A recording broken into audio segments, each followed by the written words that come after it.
Good afternoon. I'm Laura Peel. I am the JWB Director of Information Technology, and I am your technology moderator.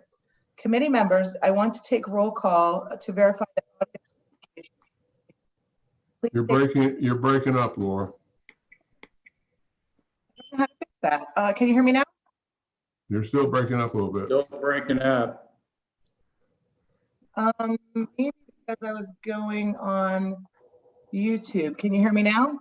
Yes. Yep. Okay, good. All right, I want to take roll call and verify that audio communication is working. So please say present to indicate you can hear me. Bernie McCabe. Yes. Bob Dillinger. Present. Mike McCurrick. Present. Rick Butler. Present. And Commissioner Seal. Don't have, and Susan Ralston. Present. And so normally this is where I would turn it over to Beth Houghton. I do have her script and can read it if you would like. I think you should. Okay. Well, good afternoon. This is Laura again. The Finance Committee and Auditor Selection Committee meeting of the Juvenile Welfare Board of Pinellas County is being conducted remotely, consistent with the Florida Governor's DeSantis Executive Order 20-69 of March 20th, 2020, extended by EO 20-246, due to the outbreak of the novel coronavirus COVID-19. The order posted on JWB's public notice website allows JWB to convene this committee meeting via Zoom or telephone conference. Also posted are links and meeting materials for the public to join and participate. A public meeting notice was published in the Tampa Bay Times on October 21st, 2020, as required by S-189.015 Florida statute. This meeting is being recorded on Zoom. Some attendees are participating by telephone conference. People may be listening who do not provide comment, and those persons are not required to identify themselves. Anything that you can broadcast may be captured by the recording and will become part of the public record of the Juvenile Welfare Board of Pinellas County.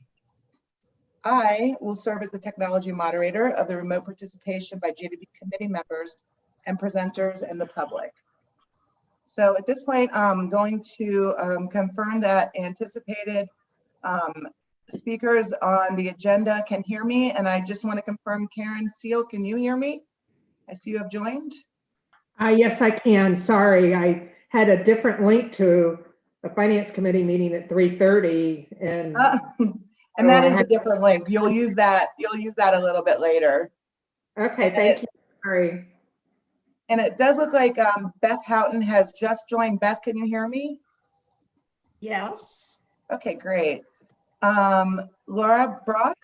Yes. Linda Leedy. Yes. Colleen Flynn. Yes. Lynn Delator.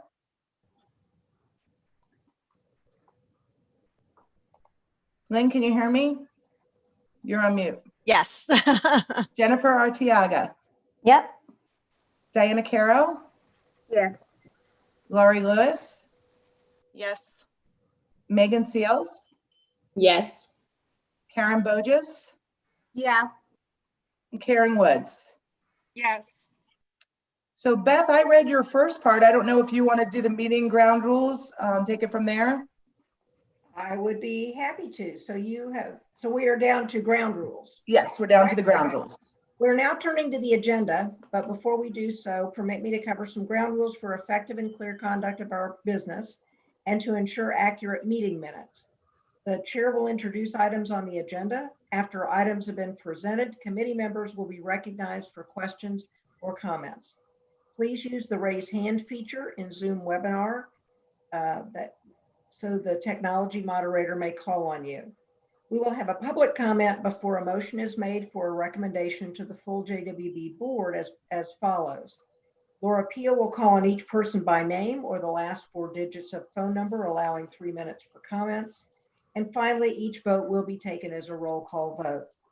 Further, for all participants, board members, staff, and the public, please remember to mute your phone or computer when you're not speaking. And please remember to speak clearly and in a way that helps generate accurate minutes. With that, I'll turn the meeting over to Mr. McCabe, our Finance Committee Chair. All right, thank you. Call the meeting to order. On the consent agenda, each member was provided minutes from the September 15th Finance Committee meeting. Is there a motion to approve the minutes? Mr. McCurrick moves, So moved. and Ms. Dillinger second. Is there any objection? They stand approved. All right, the action items. Review board policy revisions. Laura Brock will explain those to us. Good afternoon. So before you, you have a draft of the revised policies for the board. And we have reviewed these policies in coordination with legal counsel to ensure that they're accurate, up to date, and they're relevant for current practices and procedures. The last revision that we had was in January of 2019. Attached, you'll see that we've updated the Florida statutes for a variety of areas. We've included some new definitions, such as board, corrective action plan, performance improvement plan, and strategic results areas.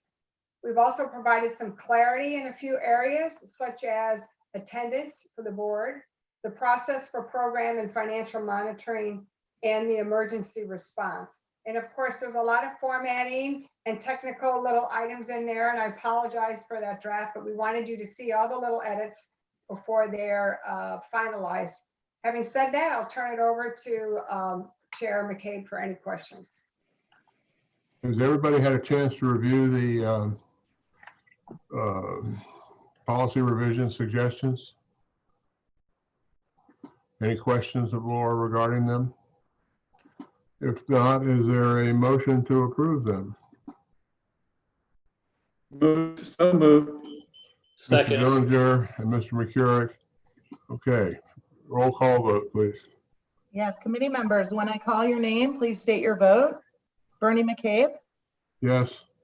Bob Dillinger, Yes. Mike McCurrick, Yes. Rick Butler, Yes. Commissioner Seal. Yes. Thank you. And Laura, I just Okay. wanted to jump in and make sure we didn't have any hands raised for any comments on that action item.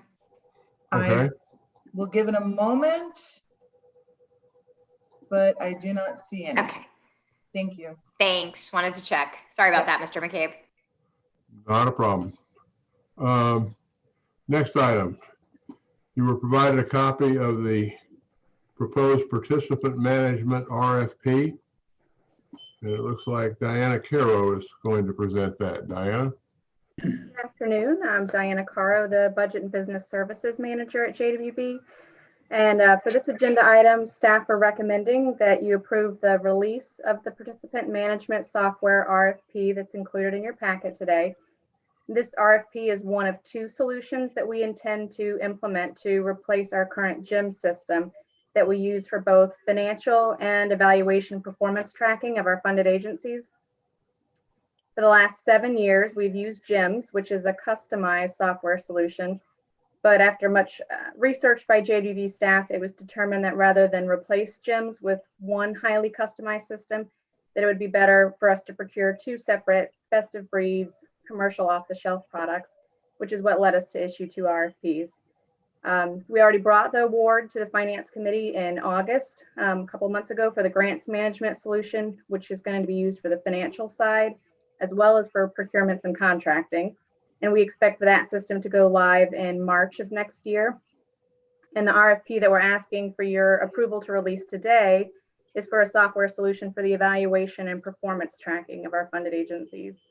The evaluation criteria, the key contract elements, and evaluation committee members are highlighted in your memo. And just like with the grants management RFP, we included a staff from one of our funded agencies on the evaluation committee, since they will also be users of this system, and their input and feedback on this procurement is important to us. And at this point, I'm available for any questions you might have. I have one. In brief, tell us what it will do. This is where all of our the data from our the participants that are served by our funded agency. This is where they enter all that participant data.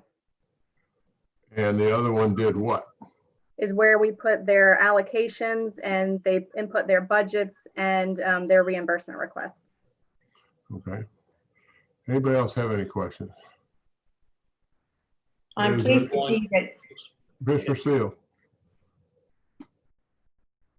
So essentially, our agencies will be having to input into 2 different systems. They will, but it's usually different staff. The budgets and the reimbursements are done by the finance staff. The participant data is often done by frontline data entry staff that are in program delivery. So they don't, even though they were putting it into one system before, it was different modules used by different staffs. Okay, I just didn't want to add more work to their shoulders. Thank you. Any other questions? Okay, Mr. McCurk. Yeah, I just wanted to, just a thought or question. Do we know how many potential responders we'll have to this? I'm kind of looking at Laura Peel to try to remember off the top of my head. We have been, scouring the marketplace out there to look for all types of vendors. But off the top of my, do you remember exactly, Laura, how I many? think we have 5 or 6 on our list. We also are getting a couple of others. We reached out to Gartner to get some names, and we're reaching out to some of our VARs, our value-added resellers, to see if they could send it out. And I also got some names from CWLA of potential vendors. So we are hitting every possible vendor that we can find. Okay, and a part of the reason why I asked the question is that it appears it's a standalone module, which means there's some interfacing and or integration that'll have to be done to connect it to the other systems that we have. And I guess that's an area which I wasn't totally clear in the RFP that how we would manage that cost. So that is included in the RFP, those requirements that we able to upload the current clients into the system and then also be able to take the data back out into our data warehouse nightly. For our agencies that have their own standalone systems, they won't even use this. As long as they can meet our data requirements, they'll do it like they do today, upload it to a server for us. And then migrate it, and then you'll migrate it into this? Yeah, we won't migrate it into this. It all gets migrated into our data warehouse. Okay. So we'll have access. Then you'll be able to go from there. Okay. Yes. All right, thanks. Bob? Does that increase the availability for the dashboard to function quicker or larger or more issues? I don't know that it would really change that.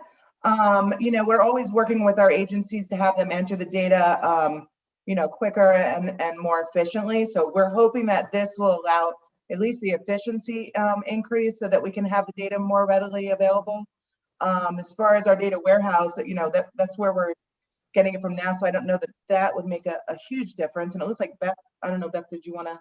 Yeah, I don't think that's likely to be a significant impact of this. And it wasn't it wasn't what prompted us to do this. We'll obviously look for systems that can meet all of our core needs, and anything else they might do that might assist us in presenting outcomes would be a bonus. But first, we've really got to, this is really the front end to capture the data, and then we upload it to our data warehouse, where we also have school data and child welfare data, so we can do a lot more crosswalking between, the same kid is here, here, and here, which becomes much more meaningful. Okay, thanks. Anybody else? Okay, if I guess you want to check and see if there's any public that wants to talk. Yes. And I'm giving that just a moment to see if any of the attendees are raising their hands. And I do not see any requests for comments right now. All right, is there a motion to approve? So moved. Second, Mike Mr. McCarrick. McCurrick. Okay, roll call vote, please. Committee members, when I call your name, please state your vote. Bernie McCabe, It's like, Yes, we might get Bob Keith Cherry Dillinger? for his whole, I don't know if he's talked to you about it, maybe we get to keep him for his whole Yes. term. Who's that? Jerry Owens. Yeah, he told me. I don't know who, oh, I was gonna say, I hear some Turner's talking. good with that too. Mike McCurrick, Yes. Rick Butler, Yes. Commissioner Seal. Yes. Thank you. okay. Last item, last action item. Approve the audit services request for proposal. Laura Brock. Yes, thank you. We're here to discuss the approval of the audit services request, and this would be for the proposal timeline. So just to give you a little history, we have been using Cherry Beckert for our auditor since 2006. And the option for our renewal of this particular contract with them will expire after completion of their audit this year for fiscal year 20.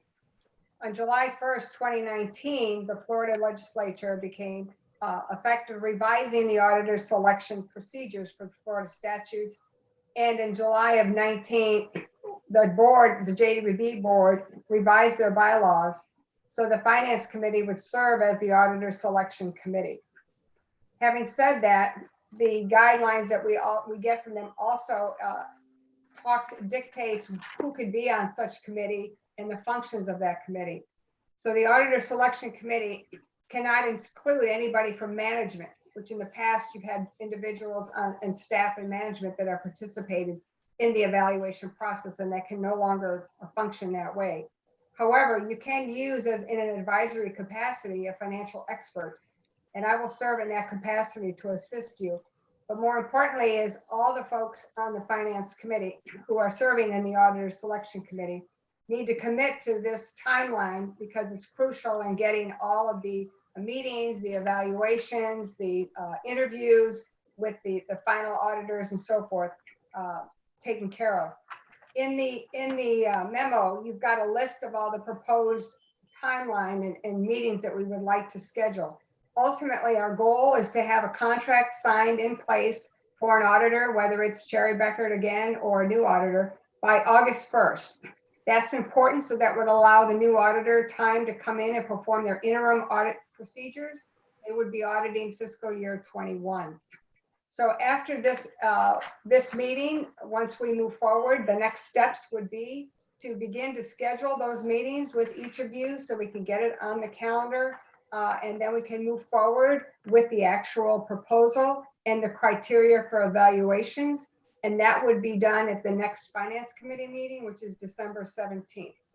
I've also attached in your packet information from the state of Florida Auditor General about the purpose and background and roles and responsibility of the Auditor Selection Committee. Having said that, I'll turn it back to you for any questions. It's not a question, but at least for the foreseeable future, I don't think I'm going to be able to do in-person meetings. So I don't know if I should continue in this role because the governor's order has not been extended past October 31. I just letting the chair know, the board chair know. Colleen, you want to speak to that? Sure. Mr. McCabe, thank you for that heads up. As we look through for these next couple of months, as we get back to in-person meetings, because I agree that the order that came out last time indicated they would not be extending it, although situations could change. But we will need to have a quorum of the finance committee in person. Mr. McCabe, if he chooses to stay on the committee because of these extenuating circumstances of COVID, he can participate provided that we have a quorum in person in the room for those meetings. I also know that Mr. Dillinger will be moving on, and we will be having someone else filling his seat next year as well on this committee. And so as that seat gets filled, hopefully the person we fill it with will not have extenuating circumstances and be able to sit in the room and count for quorum. But Mr. McCabe, I would say, provided that we could have the quorum of the finance committee in person, it would be fine if you continue to attend remotely under these circumstances. Well, I'm certainly willing to do that. I'm just letting folks know ahead of time that if my presence is required, I don't think I'll be able to do it. But with all these technological folks we got, we can maybe figure that out. And so, Colleen, Yes, ma'am.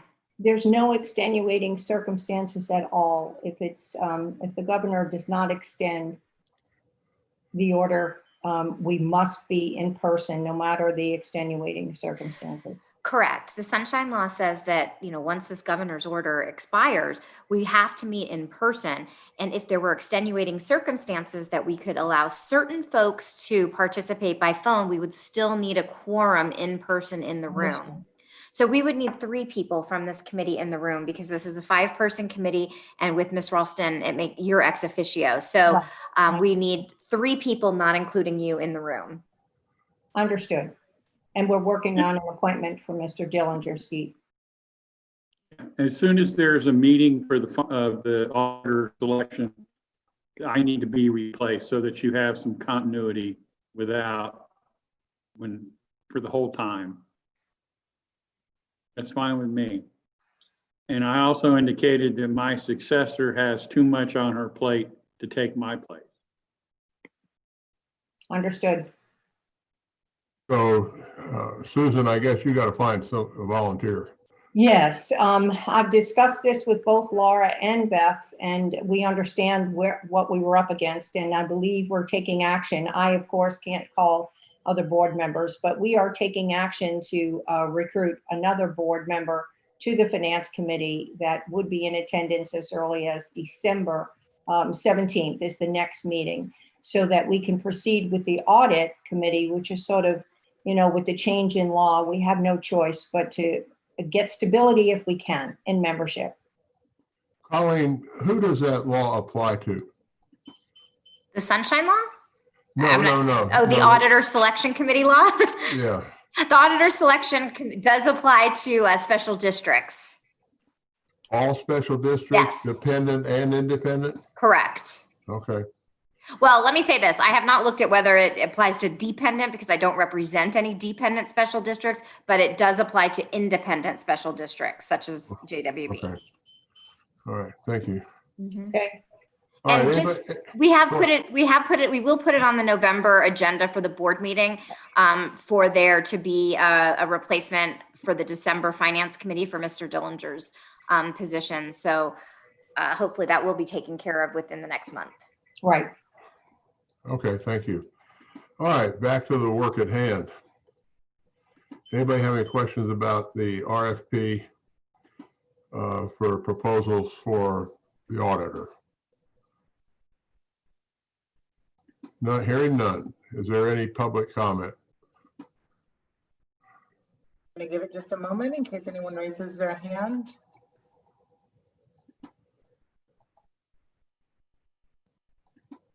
No, there's no public comment. I'm shocked. Is there a motion to approve? So moved. Mr. I'll second. Dillinger, Mr. McCurrick, and Commissioner Seal. Roll call vote. Yes, committee members, when I call your name, please state your vote. Bernie McCabe, Yes. Bob Dillinger, Yes. Mike McCurrick, Yes. Rick Butler, Yes. Commissioner Seal. Yes. Thank you. Okay. Financial reports for August and September. Laura Brock, briefly. Yes, thank you. You have the internal financial reports for both August and September. And I'm assuming you've had the chance to read through those. I'm not going to go through the August, but I would like to speak to a couple items relative to the September statements. So I will share my screen. Are you seeing that? Yes. Okay, so this is the balance sheet for the preliminary numbers for September 30, 20, which is the end of our fiscal year. There's not a whole lot on this particular schedule because, of course, several of these balances need to be trued up as a part of the year-end function. But you can just see, as I've mentioned before, that we do have a healthy balance sheet. looking at the preliminary statement for, let me make this a little smaller. For the revenue and expenditures. So what I wanted to point out here, and I indicated in the memo to you as well. So the preliminary numbers, actual numbers for our fiscal year is showing a variance of your programs of $16.5 million. We had budgeted 68, and through that date, we had spent 51. I do want to point out that these preliminary numbers do not include the September reimbursement requests, which have all come in. The deadline for those were Friday, the 23rd. So we quickly processed 40 of those requests for reimbursements. And so like I said, it was the change here, or the variance was 16 million. Dropping down to our total expenditures, again, the preliminary numbers were showing an $18.5 million variance. And to put that in perspective, it's about 23% of our total expenditures. So the numbers that have come in now that we've processed, to give you some more current updated numbers, this variance now after we've processed is 11.6 million. So we've processed about 5 million in September requests, as well as some adjustments that we've made for truing up the balances for year end, which results now in our bottom line total lapse amount to be 13.2 million. And that's about 16.6% of our total budgeted expenditures. I did add a graph in this particular packet this month, and that's just showing you a little history on the lapse that we've seen. So in the past, our lapse has kind of been averaging around 10%. We did budget and forecast for the fiscal 21 16.1% lapse. And as I mentioned earlier, our lapse appears to be coming in at about 16.6. So it'd be fairly close to what we had projected in the lapse. But I just wanted to point that out so that you're all aware that I wasn't really sure where the numbers were coming in. We know that a good portion of the lapse is related to COVID, in particular in the salary side, because of either furloughs or because some of the agencies received PPP funds. And then on the program side, in addition to salaries, several of the summer sessions didn't occur. Social distancing prevented students from being involved. And so we were in anticipation that we were going to have some of those variances. And the rest of the report is what you normally see, the contracts that were signed and released in the year, as well as the investment report, which we are required to provide to you on a monthly basis. Having said that, I will ask for any questions at this time. Well, we got that water cooler problem worked out. We did, we certainly did. Any questions? Okay. Thank you, Laura. Who's going to talk about RCS Pinellas Corrective Action Plan? I am going to kick us off. I'll provide, Laura and I are going to kind of tag team this a little bit. I'll do more programmatic. Laura will provide some financial insights, and then I think we'll open it up for any questions you guys have at the end. You can see that you have a memo in front of you. The memo does provide quite a bit of, quite a bit of detail in some of the work we've been doing with Religious Community Services over the past number of years. We have been working with them, but really wanted to highlight for you where we are at this point in time, given the length of time they've been on a corrective action and the length of intensity of our work with them. I know there's a lot of details in the memo, but kind of want to highlight for folks, just as a reminder, we fund Religious Community Services at about $1 million currently, and that's divided between two programs, RCS of Haven, which is their domestic violence shelter in North Pinellas, as well as RCS Grace House, which is a family shelter also located in Clearwater. So again, we've been working with them. There's quite a bit of history. The memo outlines a lot of that.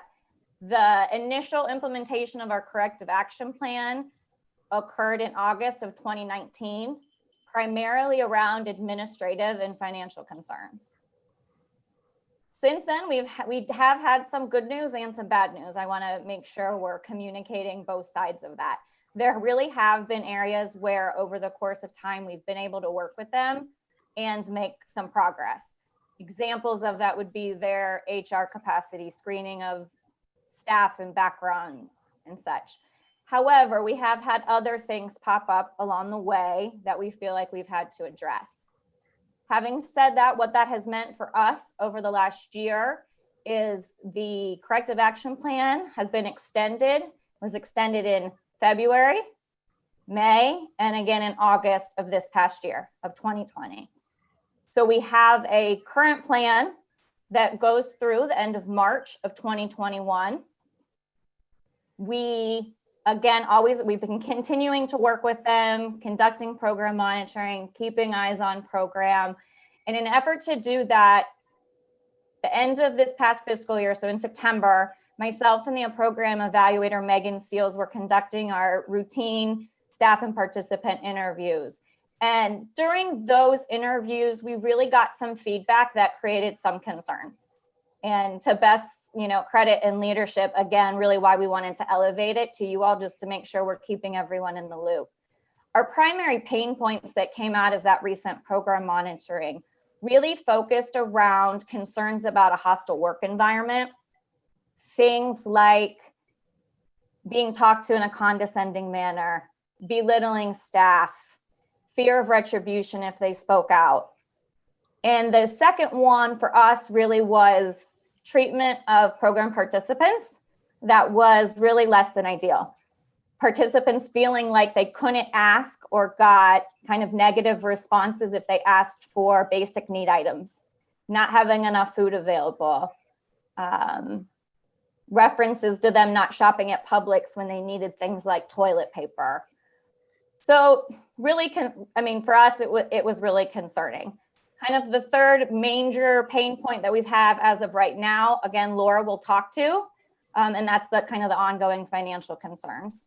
With that being said, though, I do want to let folks know the interviews that I'm referencing happened in September. We have already done additional interviews just this week, and we've also been out to the site during the month of October. We will continue to do those monitorings. The last round of interviews conducted this week were of current program participants, and they were better. They were definitely markedly improved in terms of the feedback they provided. So we want to make sure we note that. It's promising, we're hopeful, but we want to be realistic. And then the other visit that we did on site in discussions with management, we really do feel like there's evidence that they're starting to implement some of those new tasks that we put on the corrective action plan late last year. So that's kind of where we're at with them on the programmatic side. I will hand it over to Laura at this time, and then again, we'll be happy to answer any specific questions you may have. Laura? Before we go to the finances. Yep. I think I just heard you say we put some plans in place at the end of last year, and they're just now starting to implement them? So they initially went on a corrective action plan in August of 2019. They have been unable to successfully resolve all of those issues. So that initial plan has been extended multiple times. The most recent one being at the end of FY20, which included additional tasks related to our interviews that we just did. So we added some tasks around satisfaction surveys, reporting to us if they have any grievances, increased documentation of their processes for when participants are asking for things. We really want to know if someone's asking for food or hygiene items, if they're denying it, why they're denying it. Okay, so, and another thing, we exist for kids. Unfortunately, we don't exist for everybody. We exist for the kids. And one of the important things to me is the level 2 background checks. Yes. Have they explained why that's so difficult to do? I want to say they have made progress in that. We worked really hard with them, and that was one of the elements that was able to be removed from the corrective action plan last May. With that being said, my work with them, we did a lot of intensive work even out at their administrative offices. What we find is that they often don't have really strong documented processes. And then they are a smaller organization. They have a small administrative staff. And if you experience any kind of turnover in those positions and you're not documenting your processes or not documenting what you've done, it kind of complicates it. So that's been a lot of our work with them, is just helping them understand that we're going to expect turnover in the work that we do. And really trying to make sure that that's even more important for them to write it down, for the next person behind them to come and say, okay, I know how to run a background. I know that I have to do the crosswalk. I know that I have to write it down in the participant's file. Well, now that responsibility shouldn't be on the person that's leaving. It should be on the person that's running the show. And they're not going to hire somebody unless they know what their social security number is. They're probably not going to hire them unless they know what their driver's license number is, where their address is. Why are they having such a hard time knowing whether somebody got a level 2 background check?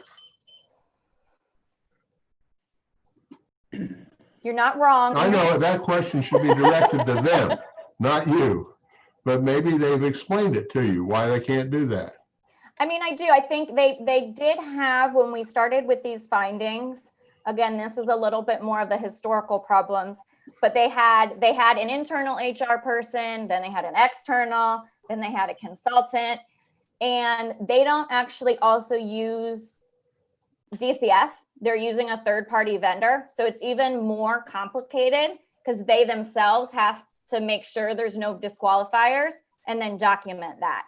So it's a little bit more manual. And then they were also really struggling with that staff turnover to keep track of when the rescreens were needed.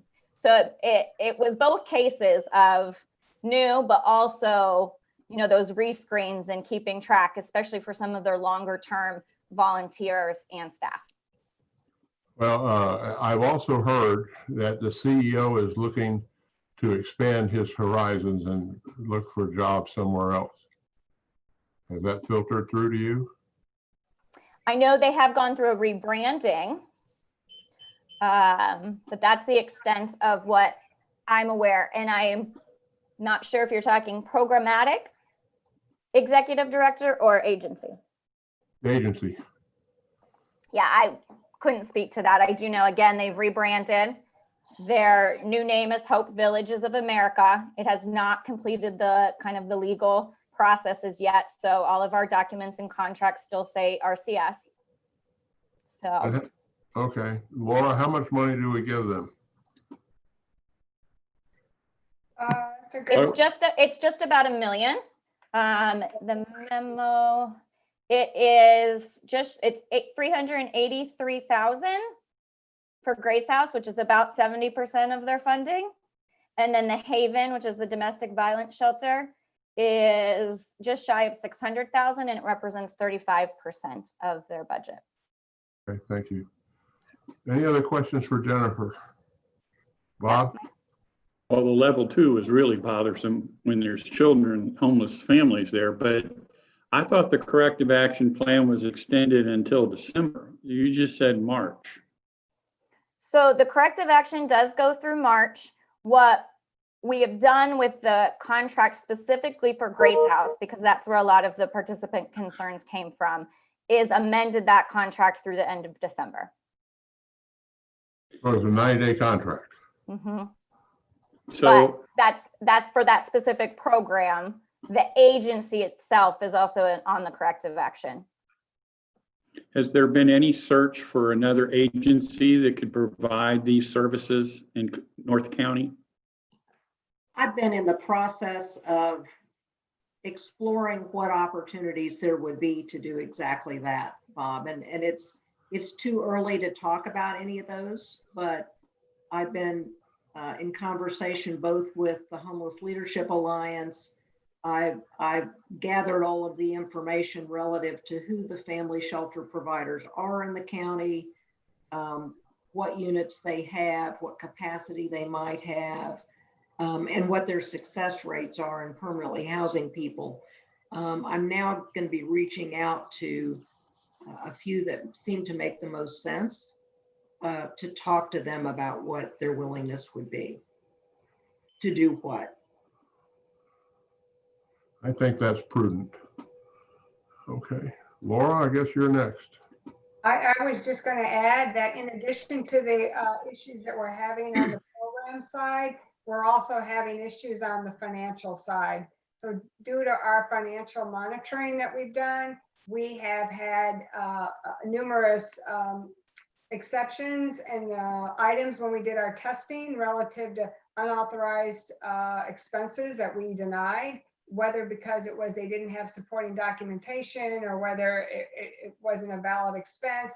And then in addition to that, the audit report that we get and we take a look at pretty seriously, the external auditor in the fiscal 18 audit had identified a number of material weaknesses and significant deficiencies.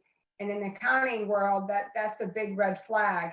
So when we looked at the fiscal 19 audit, we did see that they were able to alleviate or correct some of those significant deficiencies and material weaknesses, but they didn't all go away. So we still had a material weakness reported in the audit for fiscal 19. We are waiting to see when they have their audit completed for this year, fiscal 20, to see if those items have been relieved as well. But the material weakness that lingered on had to do with grant reconciliations. And I think that speaks to the funding that we give them and how they're accounting for it and keeping track of it. So I just wanted to add that in addition to the issues they're having on the program side, we're also seeing some concerns on the financial side. So what I would want to let you know is, given all of that and the revisions that were made to the cap, as is your consistent direction to me, I contacted their board, both their CEO and their board chair, to talk about it. And frankly, while I had a very appropriate and positive discussion with their board chair that made me believe that she would in fact try to get on top of it, that has not always been the case there. And this has gone on so long, it was my decision to change their contract from a full 12-month contract to a 3-month contract to make sure the point was made that enough's enough. Well, enough is enough. Pardon? Enough is enough. Yeah. You're absolutely correct about that. Ms. McCure. Yeah, this is more of a comment than it is a question, because I think Bob's Dillinger's question about whether or not we're looking for someone to replace them, and Beth's response is, I think, right on what I was looking for. This just appears to me to be a snowball rolling down a hill.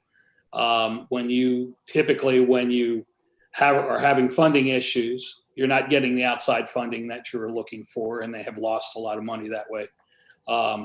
Also with the fact that they're having these all internal problems, and you just stated that there's potentially people looking to bail.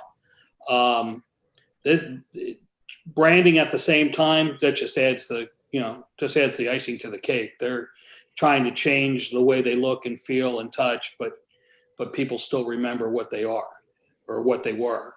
And so I'm very concerned that, we really need to have somebody in the wings, or some groups of people in the wings, to be prepared to step in so that we don't lose any more ground in the areas of our children and supporting the communities. So please, I just ask you to step it up. Thank you. All right, anybody else? Karen.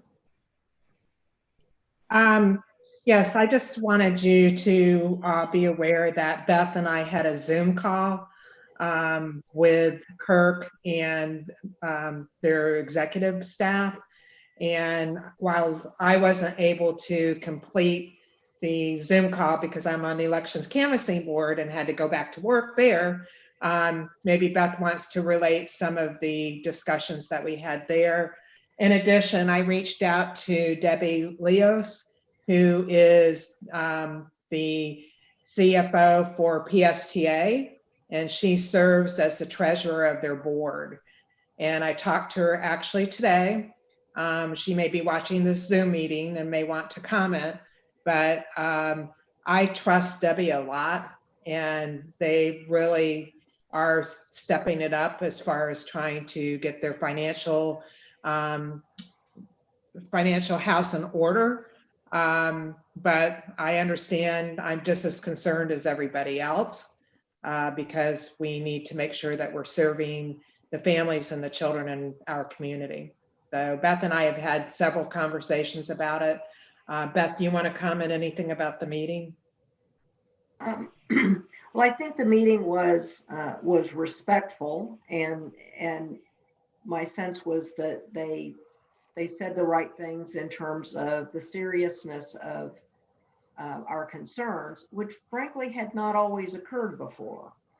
So while that's encouraging, it's still a long uphill battle to get where they need to be, and to have a cap for over a year and progress in one area and then backsliding another is just concerning.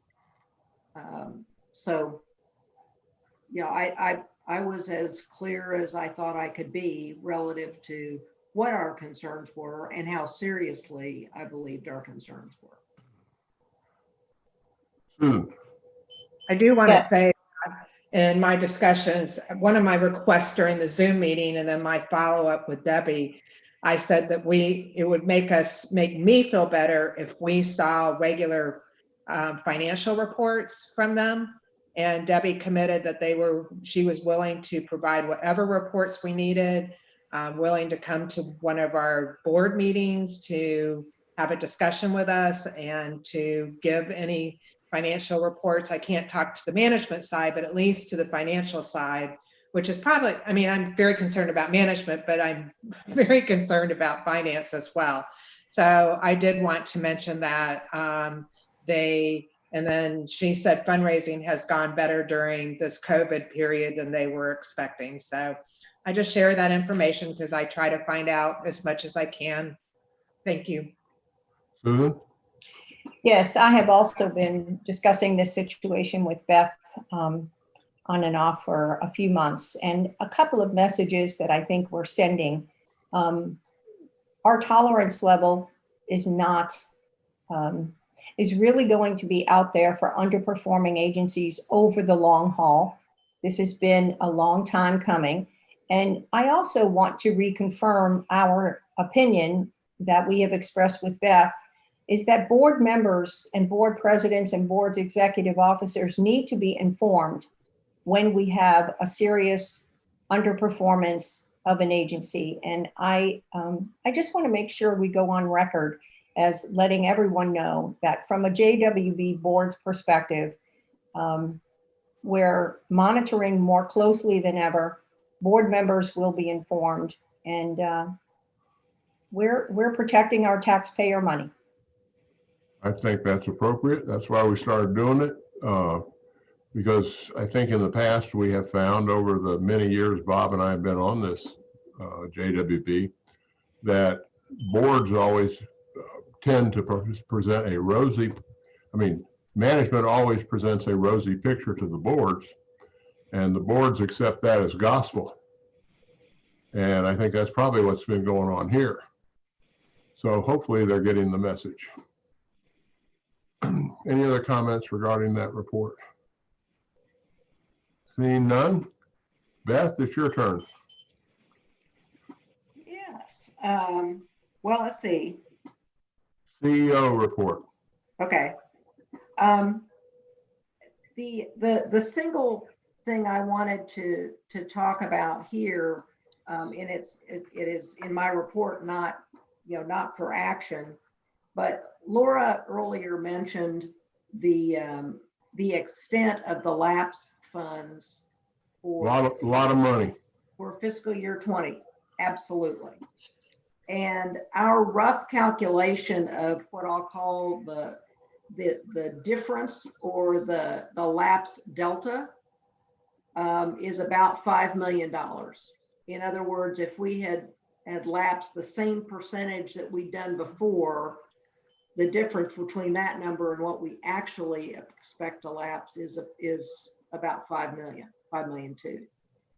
And yet we're well aware that not only are the families that we ultimately serve in very difficult straits, but we also know that the agencies that we fund are also struggling for a whole variety of reasons, despite the many things that we did to be as flexible as we could and support them as much as we could.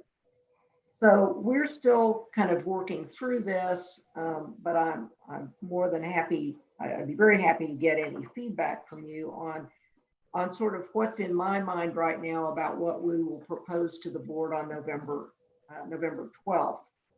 The first recognizes that the COVID CARES money that is going to individuals to keep them housed and prevent evictions, paying rent and utilities, will be ending very soon. We know that, I say we know, unless something dramatically changes, the last check out of those funds must be written by December 30th. And the county has not announced yet, but I think are poised to fairly soon, when the last application will be accepted.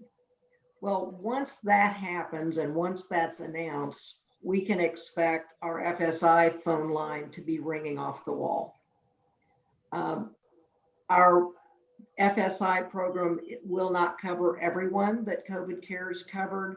Obviously, we focus on kids, and out of that COVID CARES program, it's my understanding about 40% of those recipients were families with children. So for starters, we're talking about 40% of the group. And then further, that program as structured and is really working as well as it does to support families to remain sustainable, works with a group of families who already have some sustainable income. And we had a lot of discussion internally about whether the right thing to do to assist these newer families who are now at risk for eviction, what the best way to do that was. And we determined that to tweak, and that would be an understatement, but to totally and radically change the FSI program that really includes lots of services and wraparound services was not the right way to get there. But there are three things to go together, but three things that I want to propose to the board on November 12th. The first is the recognition that FSI, as it's currently designed, is likely to get an onslaught of calls. And if 211, if our navigators and if our internal staff don't have the bandwidth to take those calls and do the case management and support the families and get the checks out in an appropriate and legally sufficient way with documentation and so on, then we can have all the money we want in our pool. It won't get out to people. We think, at least for the time being, in other words, this is not a November decision. We believe the amount in our FSI pool, which is about 1.7 million, is adequate, at least for the time being. And that we can watch and see what happens with that and come back to you if we feel we need more money in that pool. But what we know we don't have is the bandwidth required for any increase. And so Linda and Megan Seals and Aaron Craig and all the smart folks did as good an estimate as I would say one can do. And I say that having talked with Doug and Cooley at the Community Foundation about how they've been estimating things going forward. There just isn't a database out there to tell you how many families are going to be in this situation or that situation going forward. But with our very best estimate, and looking back at our history and, you know, predicting from months that seem to be appropriate and so on, it looks like all three of those areas, the 211 component, the navigator component, and the JWB staff component, to get that up to speed so that we're not basically forcing people to call but never get through, we think will cost about $450,000 from, you know, up to next September 30th. And while the COVID created economic problems might or might not be better by next summer, the fact is summer is always our highest time in FSI. So if we're going to put something in place, I think we, you know, I don't want to come back to you in March or April and say, oh, gee, we really need to keep this in place. I'm trying to give you the not to exceed number. We can always back off. And there are a couple of reasons we might back off. We have an election coming up. We don't know who our president will be. We don't know who the Senate will be. We don't know what packages might or might not come from the federal government. We won't know that until well after January 20th. And so, but in the meantime, we don't want to see our families hitting the street in this gap, in this bridge time, that if we have an opportunity to bridge it. So 450,000 is what we'll be talking about out of that 5.2 million lapse delta. The other two pieces would be to extend, to continue two related programs that the COVID CARES dollars for nonprofits is just now funding, maybe has done it for 2 weeks. And that is the community law program, their mediation program between landlord and tenants. And related to that then is the Pinellas Opportunity Council has served as the fiscal intermediary to pay those amounts that were agreed to in mediation.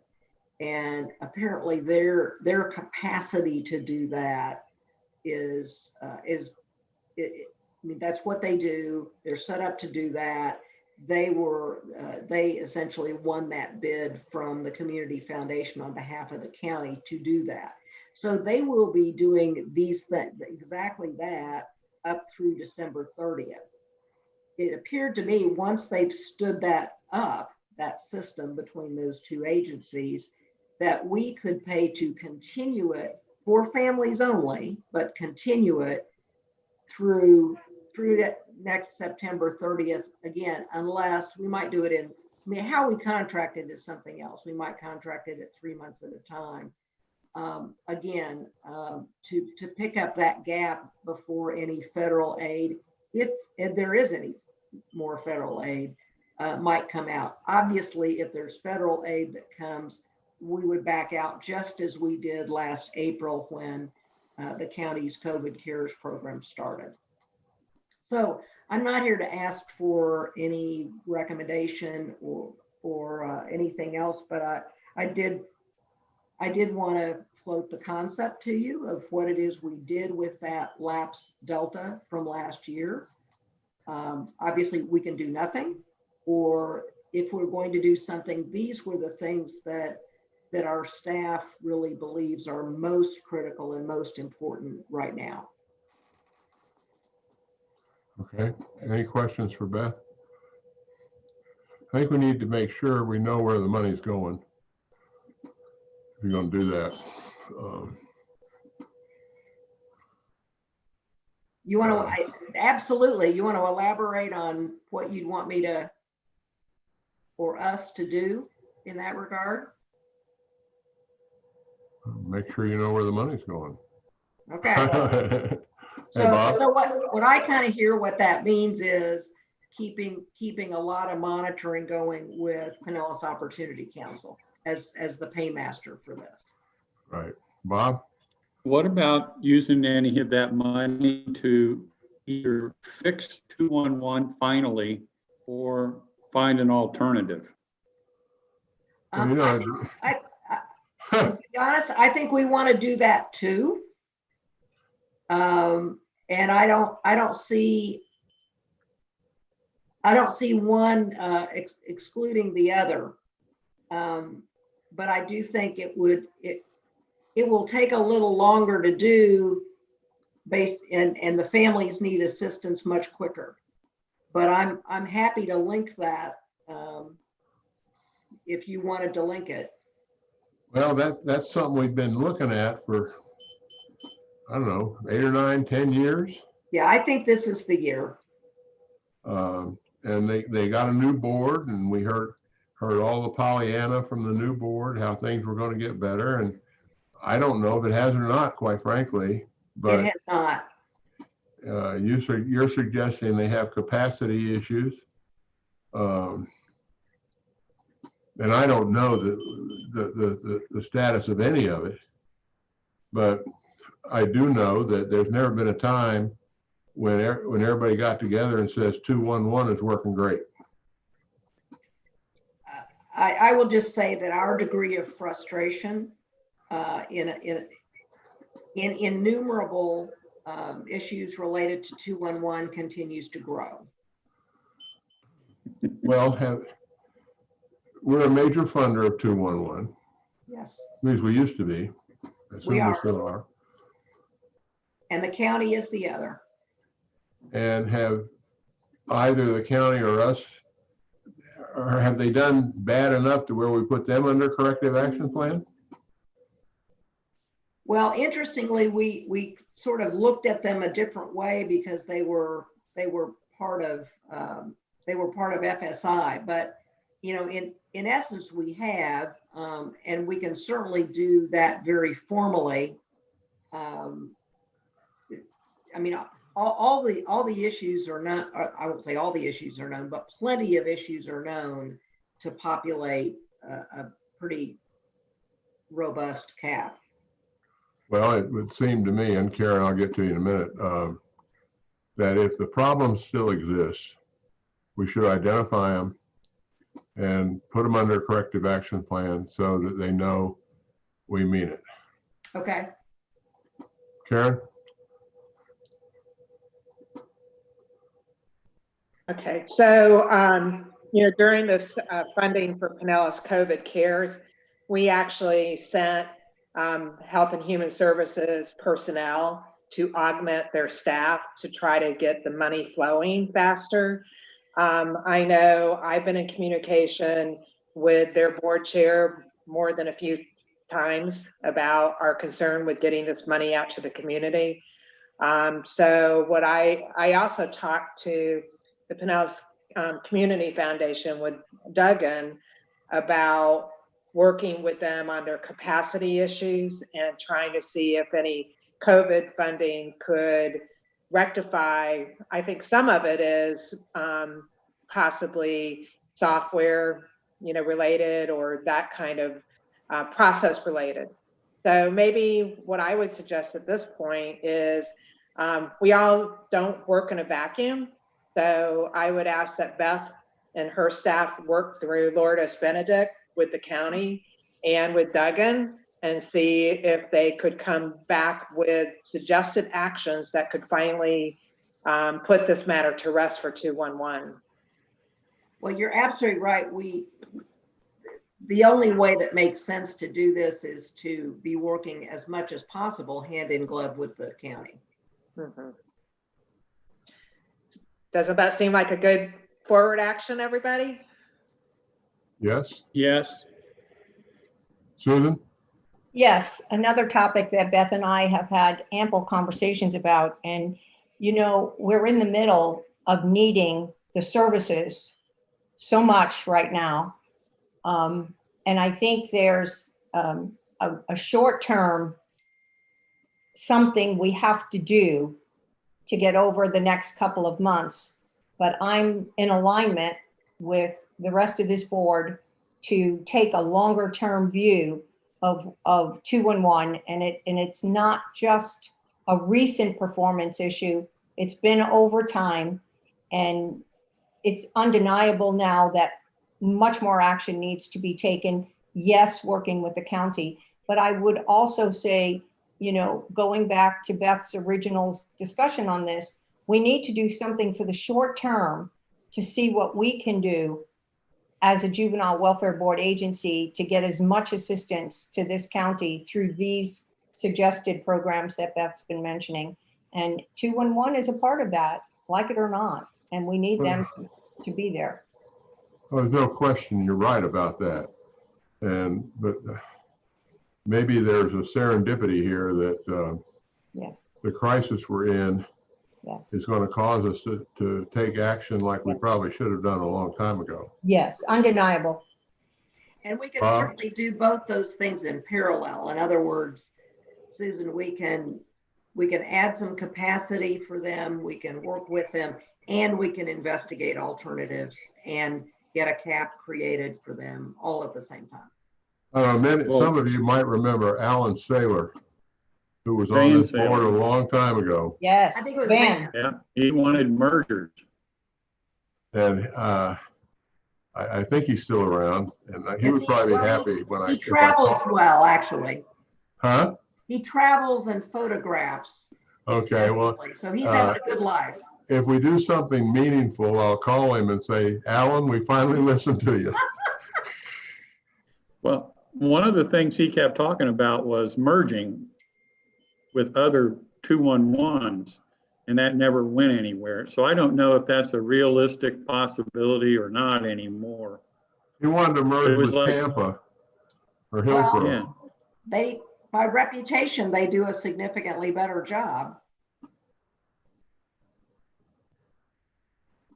But this is, I mean, just listening and seeing where we've been with 211, it appears to me this is a much broader problem overall that needs to be addressed. And I think we have to take some stage steps, short term, to fix the things that we know that we're being impacted now by COVID and the like, but then a longer term view, whether I'd be honest with you, I'd probably be one that would be very against merging at this point with other organizations, just knowing the issues we've had crossing counties with other organizations.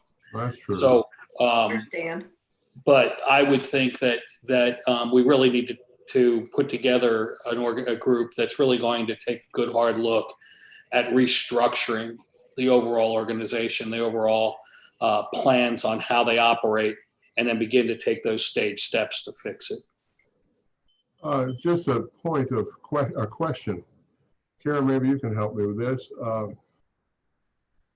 Does 211 just come out of thin air, or is that something the county creates and then the 211 agency then goes to look for funding? Okay, just to step in time and give you a little bit of background. So it used to be with Family Services years ago, and they wanted to divest themselves of the Give Help, Get Help, which was their theme back then. So I tried to bring it into the county at that point, and then United Way wanted it as well. I did not want it to go to United Way because I felt that it would not be serving all of the agencies in Pinellas County. So it was a pretty difficult, interesting battle, but finally it was determined that it should go, and it merged with another smaller not-for-profit.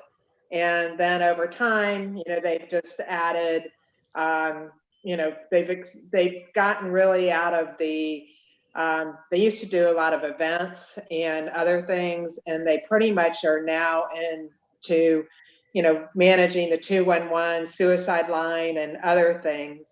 And so they have evolved over time, but in their defense, some of it is number capacity, which we've said, if you really want to be able to answer phone calls in 2 minutes, you got to have enough people. And if they don't have enough funding to staff the people, then, you're caught into a no man's land. Now they've added text capabilities, a lot more website capabilities. So they've tried to stay in front of technology, but honestly, to be fair to them, even though I have concerns too, that's why I think it's good if we set up a cross-functional team, cross-county, JWB, bring 211 in and say once and for all, are we going to fix this, or do we need to merge this, or what are we going to do with this to make this as efficient as possible? To that end, I also, if you know, in my review of Beth, one of my last comments and one of my conversations with Beth is it's time to put merger money in general back into the JWB budget. If you recall in history, Gay had merger money during the recession time period, and we were trying to encourage smaller agencies to merge I even went and did a presentation to a lot for not-for-profits.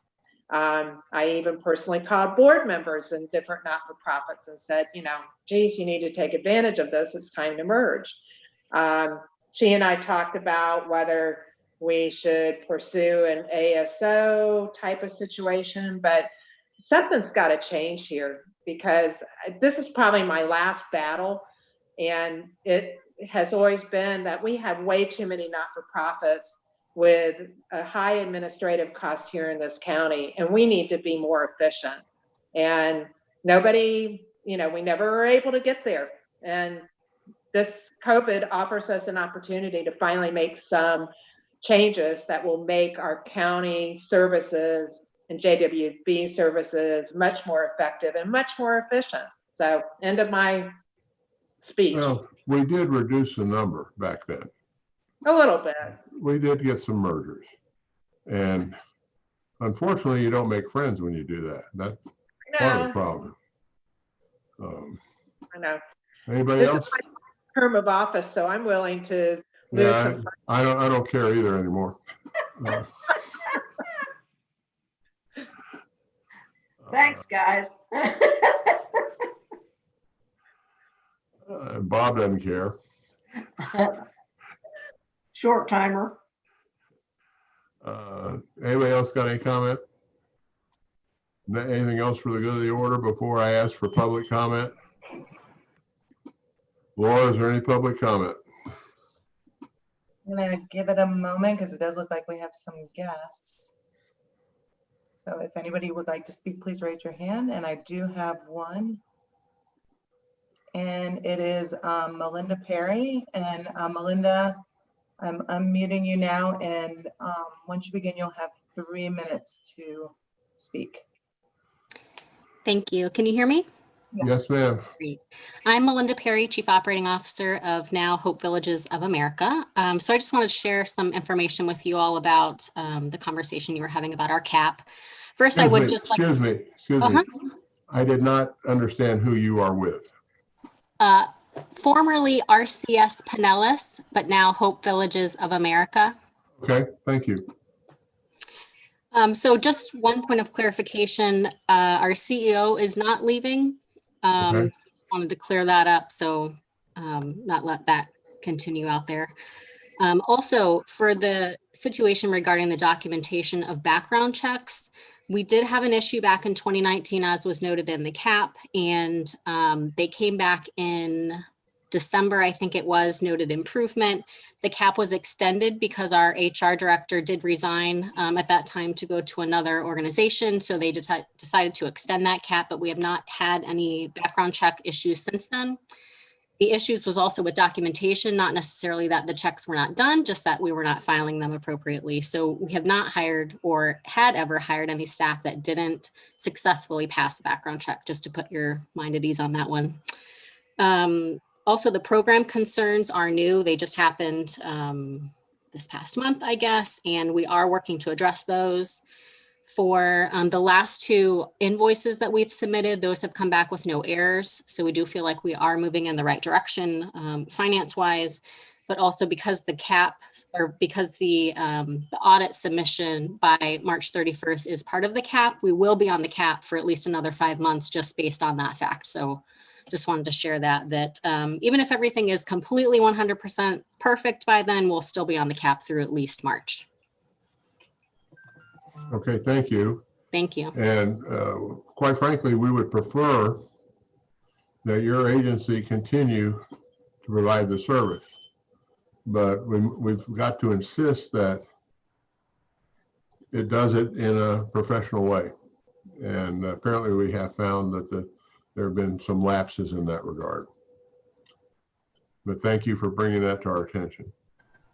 Thank you. Anybody else? Laura? I'm giving it just another minute, but at this point, I don't see any other hands up. So I believe we're good. Okay.